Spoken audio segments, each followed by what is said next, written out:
For years, electric vehicles promised a cleaner, quieter future, but they came with one major fear: running out of charge.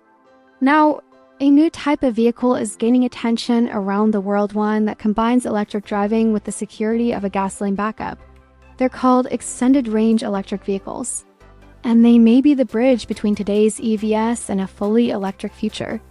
Welcome to Process Protocol, where we break down the systems shaping the modern world. Electric vehicles are undeniably the future of personal transport. They're efficient, incredibly quiet, and have zero tailpipe emissions. The acceleration is instant, and the driving experience is smooth. So why hasn't everyone switched?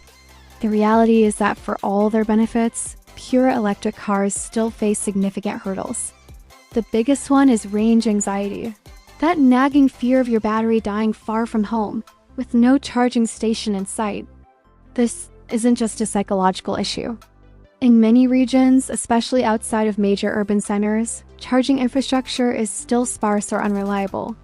Finding a working, available charger can be a gamble. And even when you find one, charging times can be long. A full charge can take anywhere from 30 minutes at a fast charger to several hours at home. For drivers who frequently take long trips or live in areas without robust charging networks, these concerns are deal breakers, delaying the switch to a fully electric lifestyle. So, what if there was a compromise? A vehicle that gives you all the benefits of electric driving for your daily commute, but without the range anxiety on long journeys? That's the promise of an extended-range electric vehicle, or EREV. At its core, an EREV is a type of plug-in hybrid, but with a crucial difference in its design philosophy. It's primarily powered by an electric motor with a battery pack that you charge just like a pure EV. What sets it apart is the small gasoline engine on board. But here's the key distinction. In a traditional hybrid, the gasoline engine often directly powers the wheels, working in tandem with the electric motor. In a true EREV, the gasoline engine almost never drives the wheels. Its sole purpose is to act as an onboard generator. When your battery runs low, the engine kicks in, not to power the car, but to produce electricity that recharges the battery or directly feeds the electric motor. This allows the car to keep going for hundreds of additional miles, giving you the freedom of a gasoline car with the efficiency of an electric one. To understand how this system works, let's break it down. An EREV has three main components working in harmony. First, you have the battery pack. This is typically smaller than what you find in a long-range pure AV, but large enough to handle most daily driving needs purely on electricity.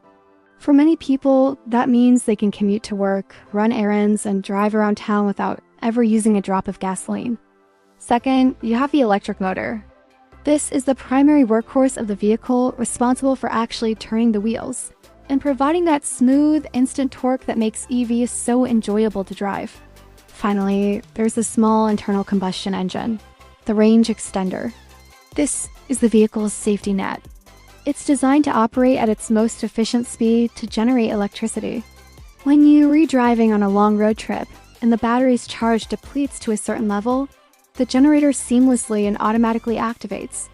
It quietly hums in the background, creating the power you need to continue your journey, effectively eliminating the need to stop and wait at a charging station. This concept isn't entirely new. The Chevrolet Volt, first launched over a decade ago, was a pioneering example of this technology. It was celebrated for its innovative approach, but the market at the time wasn't quite ready. So why are automakers like Mazda, Nissan, and several major players in China now revisiting and refining this idea? The answer lies in the current state of the automotive market. Demand for electric vehicles is skyrocketing, but the rollout of charging infrastructure is globally uneven. Building a comprehensive, reliable charging network takes immense time and investment. At the same time, the cost of batteries, while falling, remains a significant portion of an EV's price tag. And despite a decade of progress, consumer range anxiety is still a powerful barrier. Automakers recognize this reality. EREVs offer a practical, pragmatic compromise, a way to get more drivers into electric vehicles today, without asking them to make a leap of faith on charging infrastructure that might not exist where they live and drive. This pragmatic approach is why we're seeing a significant market shift, particularly in countries with vast distances and developing charging networks. In China, extended-range vehicles are experiencing explosive growth, with sales surging as they offer a perfect solution for a massive country still building out its infrastructure. We're also seeing renewed interest in parts of Europe and North America, where drivers often travel long distances between cities. New EREV models are pushing the boundaries of what these vehicles can do. Some promise a pure electric range of 150 to 300 kilometers, more than enough for the average person's daily driving. But the real game changer is the total combined range. With the gasoline generator as a backup, some of these vehicles can travel over 1,000 kilometers on a full battery and a full tank of gas. That is enough to drive from Paris to Berlin or from Los Angeles to Salt Lake City without stopping for any kind of refueling. For most drivers, that completely eliminates range anxiety and makes the electric transition feel far less intimidating. Let's summarize the advantages. First and foremost, EREVs enable electric daily driving. For the vast majority of car owners, their daily commute and errands fall well within the electric-only range of these vehicles. This means they get the environmental benefits and lower running costs of an EV for 90% of their trips. Second, there is virtually no range anxiety. The generator acts as an insurance policy, providing backup power whenever it's needed for those occasional long-distance journeys. This gives drivers total freedom and flexibility. Third, because they don't need a massive battery to achieve a long total range, EREVs can use smaller, and therefore cheaper battery packs. This not only makes the cars more affordable, but also reduces the demand for precious rare materials like lithium and cobalt. And finally, there's the flexibility. If you're in an area with no available chargers, you can simply fill up the small gas tank in a few minutes and continue on your way, just like a conventional car. Of course, extended-range EVs are not a perfect solution, and they have their share of critics. The most obvious point of contention is that they still use fossil fuels. While they use far less gasoline than a conventional car, they aren't zero-emission vehicles. They also have more complex powertrains, with both an electric motor and a combustion engine, which adds weight and potential maintenance points compared to a pure AV. Some environmental advocates argue that EREVs are a half measure that could slow down the full transition to 100% electric vehicles, allowing drivers to become complacent instead of pushing for better charging infrastructure. They see it as a temporary crutch. On the other hand, proponents argue that they are the most realistic and effective path forward right now.